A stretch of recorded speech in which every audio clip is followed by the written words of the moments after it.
예, 최강 디펜스 플러스 김종대 전 의원님 모셨습니다. 안녕하십니까? 안녕하세요.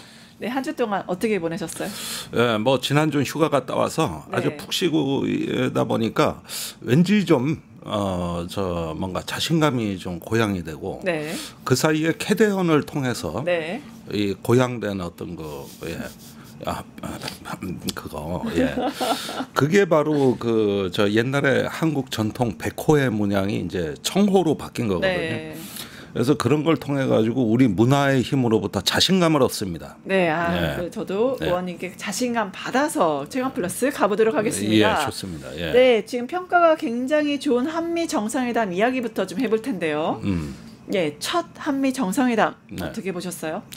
그러니까 뭐 성공적이다, 평가가 좋다 말하는데 그 성공의 의미와 네. 어떤 우리가 평가하는 기준이 뭐냐 그렇죠. 이걸 좀 따져봐야 되는데 일단은 트럼프 한 사람이 앞으로 전 세계에 끼칠 그 해악과 이 앞으로 평지풍파를 생각하면 상상이 안 되거든요. 네. 이거는 이제 사자 보이스 비슷한 어떤 악령 원기가 귀마가 아니고 사자 보이스인가요? 귀마 사자 보이스는 참 괜찮은 친구들인데 그렇죠. 그 배후에 있는 이 해악은 네. 이루 말할 수가 없는 해악이에요. 그렇죠, 그렇죠. 크게 보면은 다자주의 국제 질서를 근간으로부터 뒤흔들 뿐만 아니라 상호주의라는 국제 질서. 그러니까 내가 관세하면 너도 관세 부과할 수 있는 거거든요. 이게 보호무역입니다. 그런데 나는 관세를 부과해도 너는 못한다. 네. 이건 보호무역도 아니고 자본주의자도 아니고 18세기 절대왕정 시대의 중상주의 정책에 가깝죠. 그렇죠. 외국으로부터 그 부를 갖다 착취하는 이게 훗날 제국주의로 연결이 되는 건데 이거는 현대의 신중상주의다. 이건 보호무역도 아니다. 그다음에 승자가 없다. 승자가 없다. 예, 전 세계 무기 팔아 군비 경쟁을 촉발시키고 또 남의 분쟁에 개입하길 꺼려하면서 그러면서 어떤 가치 외교의 그 기반도 허물어지는 그렇죠. 이런 연쇄 반응으로 이어지는데 보십시오. 세계 전쟁이 엄청 많아졌어요. 그렇죠. 이런 어떤 그 전 세계 트럼프가 끼치는 해악이라는 거는 뭐 이루 말할 수가 없다. 그런데 한미 정상회담이 이제 그런 어떤 트럼프의 해악이 한반도에 밀려오는 거를 일단 첫 번째 방어를 했다는 의미에서 성공이라면 성공인 것이죠. 방어적인 측면에선 성공적 회담으로 본다. 실제로 BBC나 외신에서도 전략적으로 성공했다 이렇게 평가는 하거든요. 그렇죠. 그러니까 이렇게 큰 태풍이 물려올 때 일단 집 문 걸어 잠그고 지붕 수리해서 네. 큰 피해를 안 입는다. 이런 의미에서의 성공이라면 성공이죠. 네. 근데 이제 앞으로 2차, 3차 앞으로 실무 회담이 사실 문제긴 하죠. 네. 하나의 산을 넘었을 뿐이지 더 큰 산이 기다리고 있는 이런 의미에서의 어떤 앞으로의 도전을 감안한다면 지금이 한 번의 성공으로 천진난만하게 좋아할 땐가 이거는 분명히 또 아니라는 거예요. 그렇죠. 예, 그런 면에서는 저는 좀 이게 정치적으로 이렇게 여야 간에 해석되는 게 네. 굉장히 우려됩니다. 한쪽에선 성공이라 그러고 한쪽에선 굴욕이다 그러고 네, 굴욕 외교. 그런데 그런 식의 어떤 프레임에 지금 우리가 흔들릴 것이 아니라 우리가 마주하고 있는 위기의 본질이 뭔가 이렇게 보면은 우리 언론이나 시민사회가 지금 이런 어떤 트럼프의 어떤 위기, 도전 이런 부분에 대한 어떤 비판적 성찰을 안 할 수가 없는 거거든요. 네, 사실 김준영 의원 같은 경우는 트럼프를 자연재해라고 좀 비교를 하셨는데 비유를. 근데 국민의힘 같은 경우는 사실 태도가 정말 일관돼요. 한미 정상회담 하기 전에는 한국 패싱당했다. 이재명 역시 능력 없다 이렇게 비난하더니 바로 직전에 SNS 숙청 나오니까 역시 이제 이재명이다. 이재명 때문에 이렇게 된 거다라고 했다가 갑자기 글 지우고 이제 한미 정상회담 이렇게 발표하니까 뭐 외교 참사다. 국민의힘 이렇게 일관하고 있거든요. 이거 어떻게 보세요? 그러니까 그 아주 얄팍한 기회주의 속성이 드러나는데 네. 트럼프가 퍼지와 레볼루션 네. 이 메시지를 올리자 즉각 김문수, 나경원 등 국민의힘 주요 인사들이 올라탔습니다. 그래가지고 뭐 이게 마치 또 이재명 대통령한테 대한 어떤 트럼프의 응징이 시작된 것처럼 난리가 났었죠, 난리가. 네네. 예, 그러다가 또 볶는 녹듯이 또 사라졌어요. 뭐 사라졌느냐 여기엔 논쟁적인 어떤 그 요인이 좀 있습니다만. 네네. 그런데 이런 것들을 보면은 저는 이게 바로 4대 네. 어떤 외국의 대통령을 통해 가지고 우리 스스로에 대한 자해적인 네. 이런 어떤 그 흐름에 편승을 하는 네. 일종의 어떤 그 4대의 부활이다. 이런 점에서 개탄을 금할 수가 없고 좀 자존감이 있어야 될 거 아닌가? 네. 우리 한국 민주주의에 대한 자부심이 있어야 될 거 아닌가? 그런데 이걸 내가 뭐 바랄 걸 바라야지 이건 못 알아듣는 사람들한테 네. 자꾸 이 얘기 한다는 게 좀 허무하네 좀. 그리고 또 나경원 의원을 비롯해서 김문수도 그렇고 그 언론 플레이를 했죠. 특히 홀대론. 역시 이재명이기 때문에 부의전장밖에 안 나왔고 이 정도 뭐 숙박도 대통령실 화이트하우스가 아니라 밖에 호텔에서 묵었다. 이게 이재명이라 그런 거다. 외교 홀대론 얘기했어요. 이건 좀 어떻게 계속 반복되거든요. 근데 그 블레어 하우스가 지금 수리 중이라서, 네, 그렇죠. 그 공사 중이라 들어갈 수도 없는 거고, 그 다음에 실무 방문인데 이게 뭐 어떤 가가지고 짧은 기간 어떤 하는 실무 방문에서 일정 정도 국빈 방문 같은 윤석열식의 어떤 대미 어떤 의전하고 비교하는 것 자체가 넌센스라고 볼 수 있겠죠. 아니 어쨌든 뭔 소리든 떠듭니다. 사실은 뭡니까 또 굴욕적이다, 빈손회담이다, 네. 뭐 이런 얘기를 하고 그러는데, 그렇죠. 그러면 그런 외교가 아니면 어떤 외교를 하라는 것이냐? 그렇죠. 자주 외교? 그런 걸 원래 또 사전에 없는 사람들 아니야? 그렇죠. 그러니까 이런 외교가 아니면 그럼 어떤 외교를 하라는 것인가? 제대로 된 4대 외교? 4대 제대로 된 더 기라는 얘기인데 그럼 더 굴욕적인 건데. 그렇죠. 아니 지금이 뭐 15세기 명나라 초기입니까? 뭐 아련하고 조공바치게 그걸 트럼프가 실제 원하는지는 모르겠습니다만. 그렇죠. 사실 이번에 어떻게 보면은 뉴욕 타임즈 표현대로 플래터리 그 아첨 외교라는 말이 틀린 건 아니에요.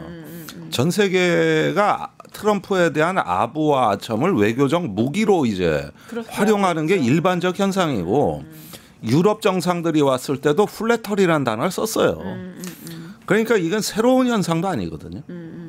이렇게 보면은 이게 국내에서는 좀 너무한 거 아니냐 비판받는 소리도 그것도 일반적인 거고. 네네. 그런데 저도 이런 식의 어떤 그 외교는 이제 종말이 멀지 않았다. 이건 트럼프의 나르시즘의 플러그를 꽂는 일종의 어떤 비외교적 행태가 세계적으로 일반화된 매우 비정상이다. 이 점에는 난 공감을 해요. 그러나 이건 한국의 문제가 아니에요. 네, 트럼프의 문제인 거죠. 트럼프의 문제이고 세계의 문제입니다. 네. 그러니까 이런 문제에 당당해져야 되는 이런 거 인도 총리 보십시오. 트럼프 전화 4번 안 받았대. 관세 50% 두들겨 맞았죠. 네. 때릴람 때리래. 내릴람 때릴래. 이러니까 지금 트럼프가 몸이 달아가지고 4번인가 전화했다는 거 아닙니까? 그러니까 더 못 건드려요. 네. 그리고 인도 태평양 전략이라 그랬잖아요. 그렇죠. 여태까지 중국 견제하는데 인도를 끌어들였는데 네. 인도가 기분 나쁘다고 떨어져 나가네. 누구 손해입니까? 미국이 이러다 보면 소 닭 쳐다보듯 이게 개가 또 달 보고 짖는 이런 한심한 나라가 된 거예요. 안보에 구멍이 생길 수 있죠. 그렇다면은 저런 것도 우리가 참고로 해야지. 한미 관계만 있는 거 아닙니다. 그렇죠. 지금 전 세계에 미국에 얻어 터진 나라들이 전부 한국에 문을 두드립니다. 베트남이 특사를 친서를 갖고 오질 않나. 한일 정상회담도 그게 갑자기 저렇게 잘 된 거는 트럼프와에 대한 어떤 정보 교류, 네. 공동 대응 성격이 지네요. 네네. 이렇게 보면은 트럼프가 때리면 때릴수록 이에 대항하는 또 다른 다자 네트워크가 생길 가능성이 높기 때문에 우리가 세상을 넓게 봐야지 요거 하나 빨대로 그거 딱 보고 여기서 어떤 성공과 실패를 원한다? 난 웃기는 발상이라고 봐요. 사전 준비가 굉장히 좀 철저했다 이런 평가가 나와요. 펜부터 시작해서 뭐 영등포에 있는 물레동에 있는 청년 공방에서 봉황과 태극기가 들어간 펜도 준비를 하고 트럼프 취향에 맞 모나미 심도 준비하고 그리고 거래 기술 이 책도 미리 읽고 이런 전략들 좀 어떻게 평가하세요? 뭐 그거 말고도 뭐 메이크 아메리카 시빌딩 그레이드 어겐 빨간 모자 10개도 네, 준비하고 네. 여러 가지 소품들이 많았죠. 단 100클리트 다이아몬드 목걸이는 없었어. 아, 그건 왜 없었을까요? 그건 안 돼. 그건 안 돼. 그건 안 돼요. 아, 트럼프가 안 좋아요. 안 좋아하는 것보다도 지금 특검이 있는데 그거 하면 안 되죠. 우리 건의만 좋아하는 거죠. 네. 그렇죠. 예. 그래서 이렇게 쭉 준비를 해가면서 어떤 트럼프 심기의 어떤 호소력을 높였는데 그거는 일견주요했습니다.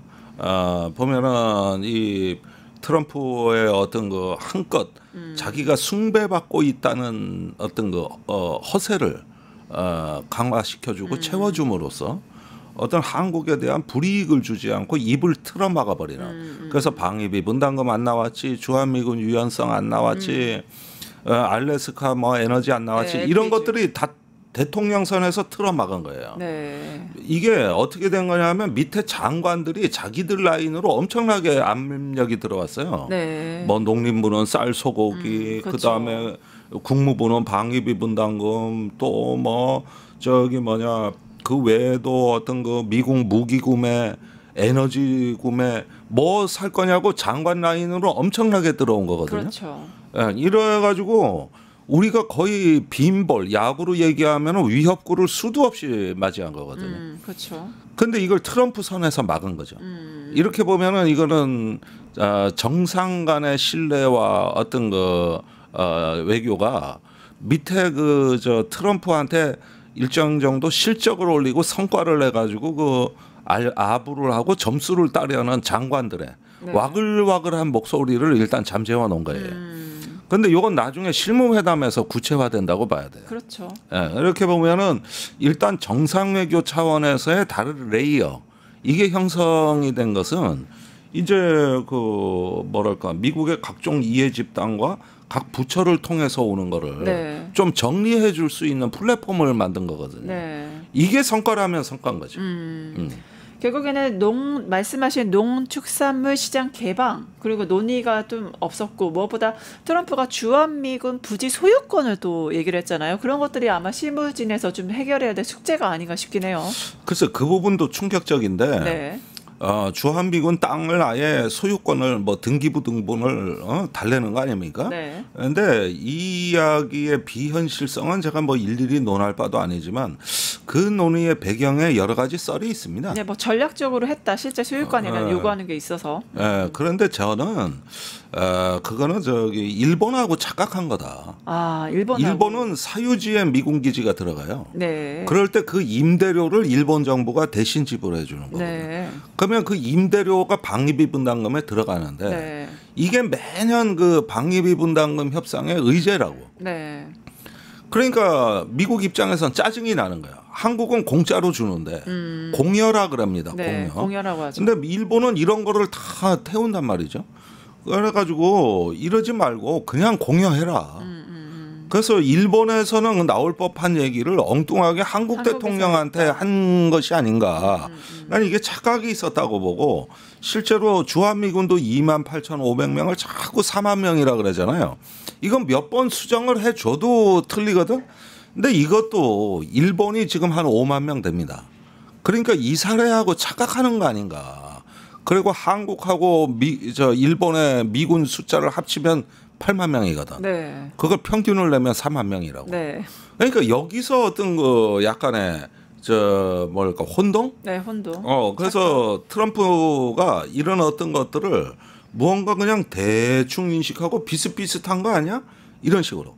그리고 독일도 똑같은 방식이에요. 임대료를 지불하는. 네. 그러니까 한국이 예외라는 걸 갖다가 이해하는 지적 능력이 안 되는 거다. 지적 능력이 안 된다. 예, 이렇게 해석을 해야 이게 설명 가능하지. 네. 이걸 소유권을 달라 이미 공유한 토지를 그렇죠. 공유한 토지를. 네. 그러니까 공유했다는 것은 이 기지를 사용하는 동안 네가 이걸 마음대로 운영하라는 일종의 소유권을 주는 네. 공적인 방식을 공여라고 하는 거거든. 네네. 그러면은 이건 대여가 아니라 공여기 때문에 이 얘기가 나올 공간이 없는 거야. 그렇죠. 그런데도 그 얘기를 했다? 이건 지적 능력의 문제가 아닌가 이런 생각이 들어요. 정확한 사실관계 판단도 없이 그렇게 했다라고 보이는데 그래도 트럼프 참 정상회담 좋았던 것 같아요. 본인 SNS에 회담 영상을 게시하고요. 네. 백악관도 그걸 게시를 합니다. 이재명 대통령과의 회담 말이죠. 근데 말씀드린 그 펜, 이재명 대통령이 청년 공방에 맡겨서 제작했던 그 펜에서 선물했는데 아니 이거를 두고 극우들 이상한 음모론도 펼칩니다. 그 음모론 내용 이 씨가 직접 사명할 때 이 씨는 여기서 이재명 대통령일 텐데 증거물로 지문이 묻어있는 펜까지 압수하는 트럼프의 치밀함, 사용하지 않고 보관할 것이라고 말했다. 이제 펜에 묻어있는 이 씨의 지문은 다양한 용도에 활용될 거다. 뭐 그렇게 따지면은 차 마실 때 묻어 있는 침을 분석하면 유전자 분석도 되는 거고. 네, 그래서 점심 먹은 포크, 나이프 컵에도 지문, 땀, 침 왕창 남았을 거다. 그래서 예전에 듣기로 정상들은 준비된 펜으로 사인하고 다 수거해 온다. 그것도 모르고 냉큼 펜 주는 잼파파 머저리답다. 이렇게 지금 극우들 얘기합니다. 아니 그러니까 이재명 대통령의 어떤 뭐랄까 지문 유전자 이런 거 확보해서 뭐에 써먹은 겁니까? 뭐 건강 체크해 주나? 좀 간이 좀 안 좋으신 것 같은데 보약을 해드리자. 이재명 대표를 너무 눈이 침침하실 건데 거기에다가 우리 영양제 하나 보내드리자. 이러려고 그걸 하냐? 도대체 용도가 뭡니까 그게? 그러니까 웃기는 발상인데 그러지 말고 제 침하고 제 좀 지문 좀 확보해가지고 저 좀 챙겨주세요. 난 그런 거 챙겨주는 사람이 없어. 오늘따라 좀 기력이 힘들어 보이시네요. 영양제 먹어도 효과가 없어. 좀 좋은 것 좀 내가. 네. 이 방송을 듣는 국어분들 좀 김종대 의원님께 영양제 그러니까. 부탁드리겠습니다. 그러지 않아도 얼굴이 시꺼매져가지고. 네, 그래서 일부 보수 세력과 극우 유튜버들은 잘 아시다시피 트럼프 대통령이 바로 윤석열을 구할 거다 이런 희망론을 펼쳐왔습니다. 근데 말이죠. 이번에 정상회담 보고 트럼프도 좌파네 굉장히 허탈해하고 있거든요. 어떻게 보세요? 그러니까 이게 여러 가지가 교차하는 건데 우선은 트럼프가 이재명 대통령을 대해서 함부로 홀대할 수 없는 것은 한국이 갖고 있는 매력과 네. 또 제조업 르네상스의 핵심 국가라는 이런 것 때문에 한국 정상을 홀대할 수가 없는 겁니다. 앞으로 상대할 일이 많은 거예요. 그러면 예우와 존중이 필요한 거예요. 이런 부분에 대해서는 엄연한 현실인데 만약에 이재명 대통령이 밉다고 해서 홀대하면 한국의 제조업, 반도체, 조선업에 관심이 없다는 얘기예요. 그렇죠. 이런 것들은 말이 안 되는 얘기예요. 미국의 본질은 네. 한국이 들고 있는 과자 봉지에 관심 있는 거예요. 조선이나 방위 산업 그렇죠. 그리고 협력할 게 너무 많은 많죠. 거예요. 너무나 많은 겁니다. 그런데 이재명 대통령에 대한 호불호로 이런 것들을 갖다 큰 먹이를 놓칠 수는 없다. 국가에게 포기할 수는 없죠. 네, 두 번째는 이재명 대통령이 그렇다고 해서 트럼프의 위협이 될 만한 어떤 공산주의자고 네. 한국이 공산화될 처지냐. 네. 이 부분을 이제 고든창이나 로라 루머 같은 네. 이런 어떤 인플루언서, 모스탄이라든가. 모스탄이라든가 이런 사람들이 얘기하는 건데 우리 쪽 그 인플루언서들 관련 영상 한번 보실게요. 뭐라고 말하는지. 트럼프가 뭐라 했는지 아세요? Really admire. 나는 진실로 윤석열을 존경한다 그랬어요. 구치소에 갇혀서 인권 유린당하고 있죠. 야 이재명, 왜 윤석열 대통령의 비상겸이 내란이냐라면 이재명은 단 한마디도 못할 겁니다. 왜요? 트럼프가 결국 장사꾼 기질을 보이면서 이재명과 꼭 손을 잡았습니다. 네, 이런 보수 세력, 극우들의 주장 지금 어떻게 봤어요? 망상으로 봐야 될까요? 근데 우리가 탈진실의 시대에 저런 어떤 음모론이라든가 네. 망상이 지금 먹혀드는 세상이라는 거는 유감스럽게도 현실로 인정을 해야 될 것 같습니다. 저 엄청나게 조회수들 나올 거예요. 결국엔 코인 때문인 거죠? 결국엔. 아니 뭐 그런 측면도 있고 네. 저 사람들의 비즈니스 아닙니까? 그렇죠. 예. 그리고 이걸 이제는 어떤 거 탓하는 것만 갖고는 좀 부족한 것 같고 이런 어떤 그 음모와 망상의 공간이 날이 갈수록 커지고 있는 이런 어떤 그 상황들은 우리가 심각하게 봐야 된다. 지금 이것도 현실이라는 거예요. 그러니까 이런 것들을 극복할 수 있는 어떤 그 공공외교의 품격, 뭐 퍼블릭 디플로머시라고 하지 않습니까? 네네. 또 국가가 이런 부분에서 매력과 설득력을 가지고 네. 체계적으로 이제 여론을 관리하는 이게 한국이 아니라 이제 미국과 세계를 대상으로 하는 네. 캐대헌인 같은 게 있잖아요. 그런 어떤 그 한국의 어떤 문화와 지성의 힘 이런 걸 통해 가지고 반지성과의 싸움이 시작이 된 거고 그래서 혼문을 만들어야 된다. 혼문을 만들어야 된다. 우리의 이제 헌트릭스를 더 강화해서. 우리의 헌트릭스는 누가 될 수 있을까요? 그거야 뭐 앞에 앉아 계시는 분이 왠지 룸이 비슷하게 오늘따라 제가 룸이 비슷합니까? 한번 챌린지 해보세요. 네, 큰 영광입니다. 한번 해보겠습니다. 그러니까 이런 데서 갖고 있는 우리 스스로 강한 자신, 스스로 운명을 개척해 나가는 네. 우리의 결점을 은폐하려고 하는 것이 아니라 그것을 드러내면서도 당당하게 자존감을 가지고 스스로 운명을 개척해 나가는 이 한국인의 정체성, 네. 문화 이런 것들이 나는 최종적인 답이 아니냐. 이래서 지금까지는 변방에 머물러 있던 하나의 문화적 코드가 세계의 주류가 되는 네. 여기서 우리는 힘을 얻어야 된다. 네. 이게 바로 혼문이라는 혼문이다.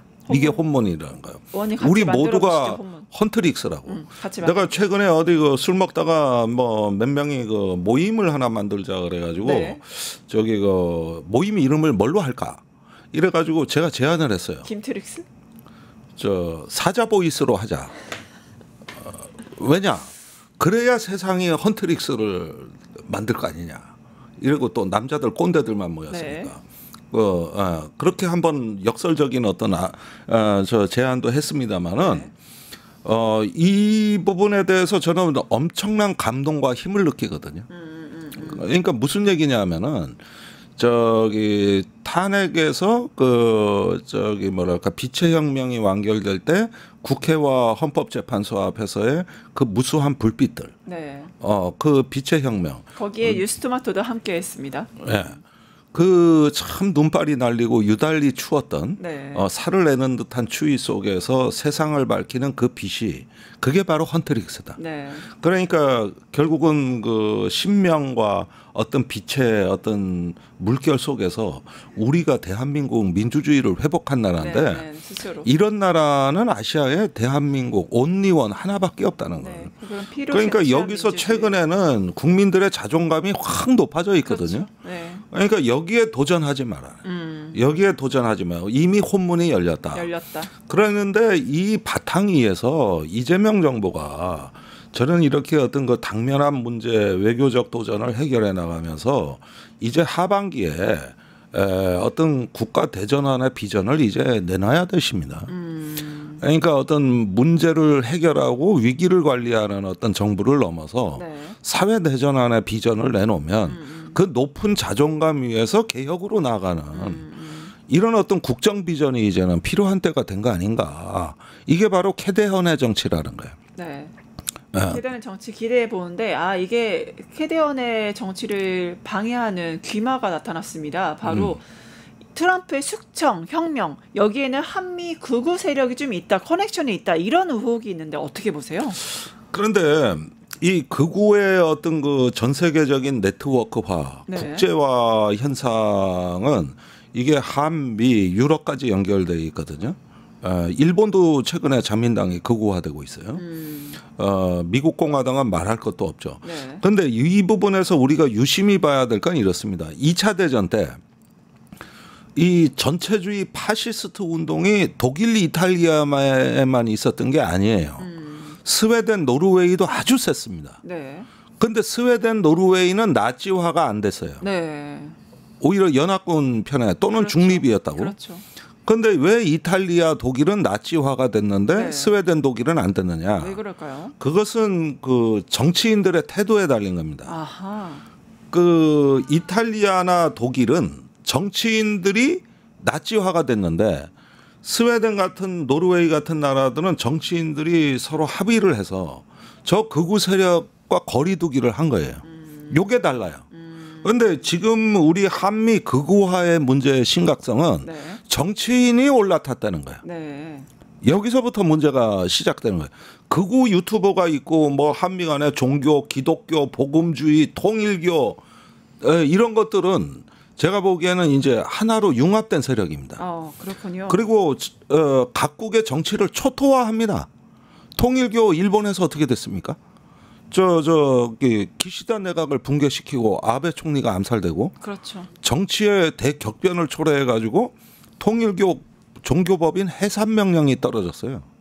그러니까 결국에는 통일교 지금 말이 나왔으니까 여쭤볼 수밖에 없는데 그 의원님께서 트럼프 대통령이 말한 교회 압수수색에 대해서 오히려 이제 보수 뭐 교회일 수도 있겠지만 당연히 통일교가 연관돼 있다 이렇게 좀 말씀하셨어요. 이게 뭔가요? 아니 일단 그 트럼프가 이제 대통령 선거 떨어졌을 때 2021년에 통일교 행사에 와가지고 한학자 총재는 세계 평화에 이제 어떤 그 메시지처럼 축사를 했고, 그 다음에 통일교 그 채널 거기 운영하는 채널에 연사로 3번을 나가가지고 네. 거액의 출연료를 받았죠. 네.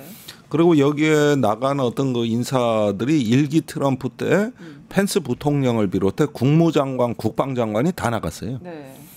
완전히 통일교 행사라면 발벗고 나간 거예요. 그러니까 일본하고 똑같은 일이 벌어진 거예요. 일본에도 아베 총리가 네. 그 통일교 행사에 나가가지고 그렇죠. 그걸 본 자위대에서 나온 청년 한 명이 어머니가 그 가산을 전부 다 통일교에 탕진했죠. 탕진한 걸 보고 격분해서 아베 총리를 암살했던 거 네. 아닙니까? 그 통일교 행사 축사도 했었으니까 아베가. 근데 트럼프는 3번 했다니까.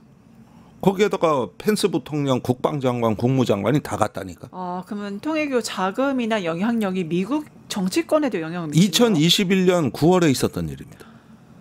그때가 그렇군요. 9.11 테러 20주년 네. 행사에서 있었던 거고. 네. 그다음에 한학자 총재를 이제 어떤 평화의 사도로 네. 칭송해 맞이 않던 게 누굽니까? 트럼프 본인입니다. 그런데 최근에 통일교가 다이아몬드 목걸이 가지고 김건희 특검 수사를 받고 압수수색을 받은 지금 거예요. 하고 있죠. 네. 그거에 대해서 트럼프도 언급을 했잖아요. 종교의 이제 개입을 좀 자제해라. 교회를 잔혹하게 압수수색했다. 이렇게 얘기를 했거든요. 그런데 이 부분이 최혜병 특검이 여의도 순복음교회나 김정한 목사를 했다 그러지만은 그것보다는 통일교가 강도가 강합니다. 더 지금 강하다. 네, 그다음에 윤영호 세계본부장이 이미 구속이 됐고, 네. 그다음에 한학자 총재 라스베가스에 600억 원대 네. 도박 건이 있고, 그렇죠. 그다음에 캄보디아 ODA 사업이 ODA 있고, 있죠. YTN 인수권이 있고, 네, 이거는 뭐 제가 보기에는 오히려 일본에서는 모든 종교법인으로서 통일교는 해상 명령인데 네. 한국은 그나마 약해. 특검 이 정도면. 그리고 시기도 같고 방식도 같아요. 네. 정치권에 돈 뿌린 거거든. 네, 네. 그러면 일본의 잣대가 그 도쿄지검하고 나고야지검에서 수사를 한 건데 그 잣대로라면 통일교 해산 명령입니다. 한국에서도. 그러니까 결국엔 일본만큼만 제대로 해라 이 말씀이시군요. 그 얘기죠. 그런데 이걸 갖다가 위협을 느낀 통일교가 트럼프를 동원해 가지고 일종의 어떤 예방 공격을 한 것이다. 이게 이번에 정상회담 앞둔 메시지의 실체 아니냐. 그런데 이게 미국의 또 백인 복음주의자들하고 그 연결이 돼 있는 건데. 네. 그러니까 우리가 왜 그 기독교의 주기도문에 나라와 권세와 영광이 네. 하나님께 영원히 있사옵니다 할 때 이 사람들이 추구하는 거는 나라와 즉 국가, 권세와 네. 권력과 네. 그다음에 영광이라는 건 뭡니까? 어떤 숭배입니다. 숭배. 네. 그게 주기도문에 나와야 되는 나라와 권세와 영광이 현실로 튀어나온 건데 이걸 종교 번영주의라고 그러는 건데 말하자면은 신앙에 만족하지 않고 현실적 권력과 돈 이거 번영을 한다는 것이죠. 이걸 교리로 삼고 있단 말이에요. 네. 이거를 그러니까 신도들 고혈을 빨아가지고 고혈을 빨아서 거액의 어떤 헌금을 갈취한 그렇죠. 가족을 완전히 섬멸시키는 그런 그러니까요. 모습이죠. 일본의 도쿄지검 수사도 1,500명의 신도로부터 1,800억 원을 헌금받았다. 이게 기소 내용이에요. 네. 그러면은 저기 서민들한테서 네. 빨아들인 돈을 그러다가 일본에서는 이제 수사가 들어가 가지고 저기 정치질을 못 하니까 네. 그 돈이 한국으로 건너와 가지고 여기서 이제 저기 국민의힘에 뿌려지고 네. 이런 거 푼돈이라 그러겠지 자기들은 이렇게 해가지고 저기 하다가 이 사달이 난 거 아니에요. 이 사달이 나니까 이제는 저 특검 조사가 들어오니까 어떤 그 미국의 통일교 세력들을 또 동원하고 말이죠. 그런데 이게 통일교하고 저기 기독교 복음주의하고는 교리가 다름에도 불구하고 네. 나라와 권세와 영광에선 똑같거든. 부모님 신이냐 아니냐 다가 다를 뿐이지. 그래서 요즘 이거를 그 종교 다원주의 또는 종교 통합주의라고 하는 건데 교리가 달라도 뭉쳐요. 뭉칩니다. 지금 그러고 기독교와 통일교가 그러고 있다. 네. 심지어는 무속도 뭉친다니까. 건진법사 보세요. 그렇죠. 일본 불교, 일본 조상신, 아마테라스. 통일교 다 자기 거야. 네, 모든 그러니까요. 신들이 다 네. 지 거야.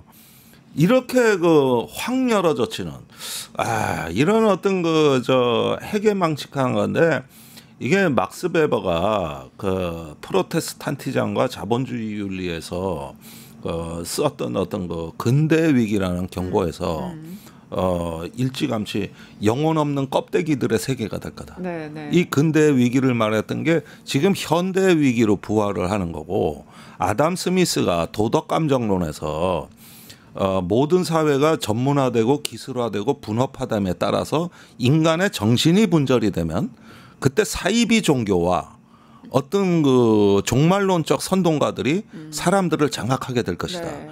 이런 끔찍한 예언을 하면서 그걸 극복하는 게 연민과 공감이라 그랬어요. 네. 그런데 그 지금 경고들이 300년 후에 나오고 있는 거예요, 이게. 네. 이게 이제 저 뭐냐 그 혼문이 깨지는 현상이라. 역시나 역사는 반복되는 게 아닌가 싶은데요. 네. 김정은 위원장 김일성의 후대를 이어서 역사를 반복하고 있습니다. 네. 왜냐하면 김일성 이후에 처음 보는 장면이 지금 우리가 보고 있는데 북중러가 천안문에서 뭉친다고 해요.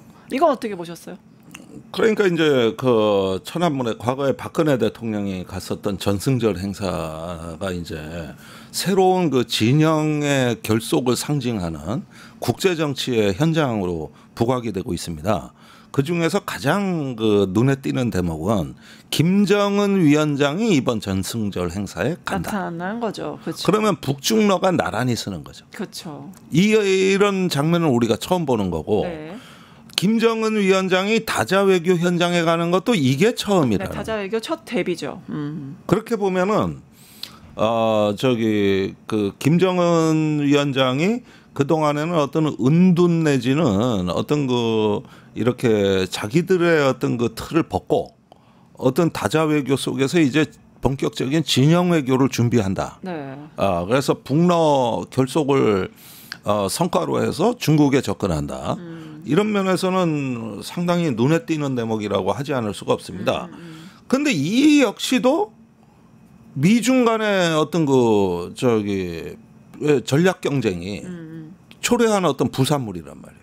그러니까 사실은 요즘 의원님 너무 잘 아시겠지만 북한과 중국이 너무 많이 소원해졌었잖아요. 네. 이것도 좀 배경이 있을까요? 예, 그거는 우크라이나 전쟁이 일어나고 네. 이제 러시아와 중국이 밀착하는 것에 대해서 중국이 심하게 견제를 했거든요. 그렇죠. 예, 그래가지고 어떤 북중러라기보다는 북러를 기본으로 하고 그렇죠. 중국은 정보가 없어 쩔쩔맸거든요. 네. 그래서 이런 상황에서 미국이 이제 중국에 대한 사실상 봉쇄 정책이 시작이 되니까 이런 면에서는 중국이 그 조금 뭔가 돌파구를 열 필요가 있었는데 이게 제가 보니까 승부수가 전승절 행사고 이러는 가운데 우리나라는 이재명 대통령이 안 가고 네. 우원식 국회의장이 가서 네. 체면만 치레한다. 체면 이런 치레한다. 정도의 어떤 그 타협책을 일단은 채택을 한 거거든요. 이런 현장이 에이펙 10월에 경주의 정상회담 다 같은 시기예요 이게. 그러니까 그 에이펙 얘기하셨으니까 에이펙의 북미 정상회담이 성사될지 굉장히 초미의 관심사입니다. 어떻게 성사될까요? 아니 북미 정상회담은 거기서는 불가능하고. 아 그렇습니까? 예, 김정은이 여기까지 온다는 것은 네. 이제 겨우 북중러 진영에 올랐는데 네. 좀 많이 나갔다. 여기에 이제 서방 지도자들까지 있는 네. 다자 회담에 온다는 건 네, 아무리 네. 봐도 무리수 같고 네. 문제는 시진핑의 참석 여부죠. 여기서 미중 간의 대화가 어떻게 이루어지느냐. 이 부분이 핵심인데 미국의 그 장관들이나 정치인들은 전부 반중으로 의견 통일이 돼 있음에도 불구하고 네. 트럼프가 조금 달라요. 이것도 역시 트럼프가 갖고 있는 자율성이란 말이에요. 아 트럼프의 자율성. 최근에 중국하고 싸우질 않아요. 저것도 전략인 거죠. 네.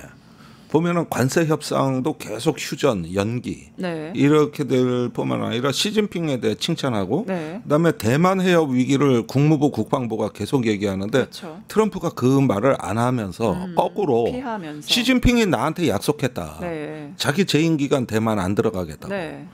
그걸 얘기하는 오히려 저기 어떤 스트롱맨 간의 우애와 연대가 보이는 네. 이런 어떤 그 뜻밖의 현상을 보인단 말이에요. 근데 사실 아시다시피 북한 같은 경우는 이재명 대통령의 그 북한에 대한 태도 이번 한미 정상회담 후에 비핵화 망상증 위선자 정체 드러났다 굉장히 적개적인 태도 보이면서 지금 천안문에서 이런 다자 외교 첫 데뷔하는 거잖아요. 네. 이게 남북 관계 좀 어떨까요? 아니 그러니까 지금 한미가 만난다 그러니까 북한이 발언권을 행사해가지고 존재감을 높여야 됩니다. 특히 그 중에서도 비핵화와 저 한미 군사 연습 이 부분은 저기 빠뜨려서는 안 되는 네. 북한의 핵심 주장입니다. 그러니까 그 얘기가 나온 건 당연한 거고. 김대중 대통령이나 문재인 대통령 초기에도 북한의 대남 비방은 아주 심했어요. 그러다가 어느 순간에 그게 걷어들이면서 네. 대화의 문이 열린 거거든요. 네네. 그러니까 지금도 보면은 집권 초에 한국 정부를 끊임없이 시험에 들어오는 이거는 예전의 틀하고 거의 유사하다는 거예요. 아까 우원식 의장이 가는 거 얘기하셨잖아요. 그러니까 많은 분들이 남북 관계에 대해서 정상화 시키는 게 굉장히 초미의 관심사인데 왜 이재명 대통령이 안 가고 우원식 의장이 가느냐 이걸 말씀하시는 분들도 있거든요. 아니 그런데 김정은 직접 만날 수도 있잖아요. 이재명 대통령이. 예. 그런데 이게 어떤 그 박근혜 대통령 천안문 막루 올라가서 한번 그 후유증이 있은 이유로 네, 그랬죠. 우리가 간 적이 없습니다. 간 적이 없고 정치적 부담이 너무 커요. 정치적 부담이 너무 커서. 거기에다가 지금 이건 이재명 대통령이 여러 차례 얘기한 건데 네. 지금 남북 간의 관계 개선의 모멘텀이 없어요. 북미 간에 있을 법한 거고 네. 북미 간의 관계 개선도 우크라이나 전쟁이 종전이 돼야 되는 겁니다. 네. 지금은 방향만 얘기하는 거지 네. 이 전쟁 중에 어떤 그 다른 대화의 판을 깔 수가 없는 게 북한의 사정이거든요. 지금 특수부대가 10,000명이 넘게 갔는데 네. 지금 여기서 어떻게 미국하고 대화를 하냐. 그리고 북한한테는 지금이 기회인데. 네. 그래서 이거는 우크라이나 전쟁의 종전 협상이 마무리되고 네. 그 다음에 북한이 이제 시선을 미국으로 돌릴 때야 가능한 거기 때문에 네. 우리가 우리 한계를 알아야 돼요. 이걸 몰라가지고 문재인 때 망한 거예요. 문재인 대통령이 2018년 9.19 때 영변 핵시설 국제 사찰을 남북 간에 합의해 버렸거든요. 네. 그래서 성명을 냈죠. 네. 이게 패인이라고 보는 거예요.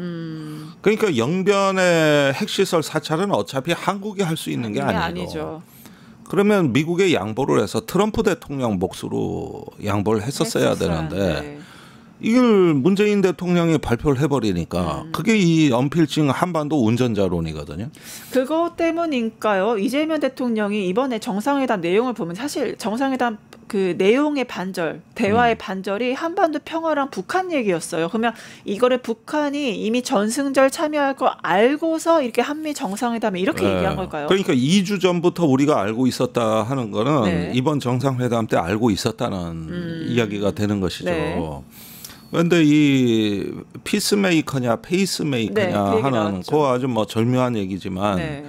이게 원래 이종석 국정원장의 지론이었어요. 아, 그게 이종석 원장의 지론이군요. 이종석 국정원장이 경기도지사 하던 이재명 지사의 자문 역할을 맡아서 그렇죠. 특히 북한 통일 쪽 자문을 하셨죠.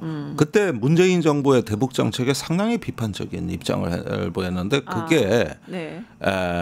지금 방금 말씀드린 영변의 9.19 성명의 네. 무리수.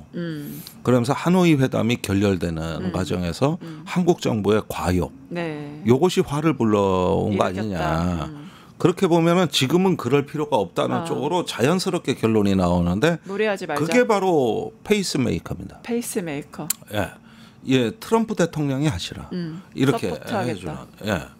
이렇게 보면은 그 저기 얼핏 보면은 사방이 막혀 있는 가운데서 정면으로 문을 부수고 들어가는 게 아니라 우회로를 찾는 방식이라고 볼 수 있겠고 이게 어떤 이재명 대통령 시기에 남북 대화의 모멘텀이 되는 것이죠. 그러니까 더 이상 남한이 나서서 북미를 중재하는 게 아니라 북한과 미국이 만나면 우리가 뒤에서 뒷받침하는 서포트하겠다. 이런 어떤 그 저기 약간의 저 이선 후퇴론이라고 할 수 있는 것이죠. 트럼프와 김정은의 심정은 굉장히 잘 있는 전략이 아닐까 싶기도 합니다. 실제 존 볼튼 회고록에도 그런 내용들이 나와 있었고요. 좀 지켜봐야 될 텐데 국내 문제 한번 마지막으로 보겠습니다.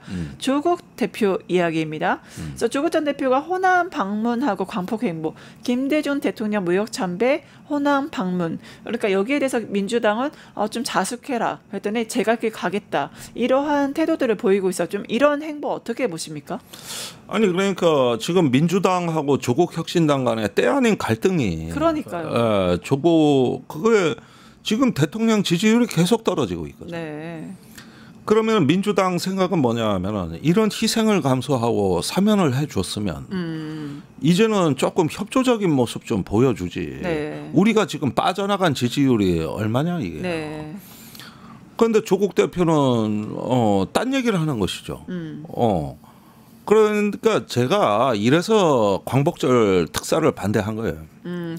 광복절 특사를 반대했던 게 반대했던 이유가 무엇입니까? 지금은 아니다. 지금은 저기 2달 만에 이제 집권 후에 하는 것인데 크리스마스 때 시기가 하면은 너무 빠르다. 네, 크리스마스나 연말 연시에 했으면 이런 정치적 부담이 없고 그 다음에 지금은 특검의 시간인데 특검의 시간이죠.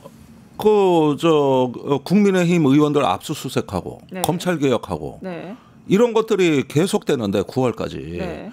그리고 연말이면은 이제 특검이 누구를 기소하고 누구를 안 하고 이런 가르마가 다 터지거든요. 그렇죠. 그러면 그때 가서 일단락을 짓고 이제 국민 통합 얘기를 하면은 수순이 부드럽고 잘 흐름이 원만한데. 저기 국민의힘 압수수색하는데 국민통합 사면을 했다 그러면 누가 이걸 사면으로 받아들이며 누가 통합으로 받아들이겠냐. 결국은 대통령 혼자 피해를 다 감수하는 형태가 돼버렸다. 이렇게 돼버리는 건데 이렇게 되면은 무슨 사면의 의미가 있냐. 그리고 또 뭐랄까 조국 혁신당 입장에서도 뭐 종교인들 사회단체 탄원서 막 내고 제3자 동원하고 그러는데 왜 조국 대표 본인 입장은 없냐? 김경수 지사 마냥 나한테 사면 부담 느끼지 마라. 이런 입장을 내든지 아니면 반대로 사면을 하면은 제3의 정치에 제3의 길을 가는 대한민국의 미랄로 백의종군을 하겠다. 이런 입장이라도 내든가. 아무 입장도 없이 제3자들 동원해서 난 이 모양이 너무 안 좋다는 거예요. 굉장히 안 좋은 모양이다. 그러니까 이번에 이 사면을 둘러싸고 저는 정치가 실종됐다고 봐요. 정치가 실종됐다. 정치가 실종되고 자기의 생존 본능만 남은 거예요. 그런데 그것이 사면 이후에 어떤 국민들 눈에 노출이 돼 버리면 이런 게 노출이 돼서는 안 된다는 거죠. 그렇게 되다 보니까 일단은 드디어 이재명 대통령 지지율 50% 선도 붕괴가 되는 거고요. 네. 물론 이것 때문이라고는 얘기하면 너무 가혹하지만 네. 그러나 이런 부분들을 쌓아서 이렇게 어느 사이에 구멍이 뚫리고 있다는 거는 굉장히 가슴 아픈 일입니다. 정치는 원칙과 명분이에요. 그렇죠. 원칙 있고 명분 있게 하는 게 정치거든요. 네. 근데 자꾸 무슨 전리품처럼 뭘 하나 따내고 나의 생존을 도모하고 네. 아니 그런 식으로 따지면은 정의당도 사면 받을 사람 꽤 있었어요. 요청 안 합니다 그래요. 요청 안 해요. 그런 거 왜 합니까? 그런 게 아니라 원칙과 명분이 있게 국민 통합이 있을 때 같이 참여하는 거예요.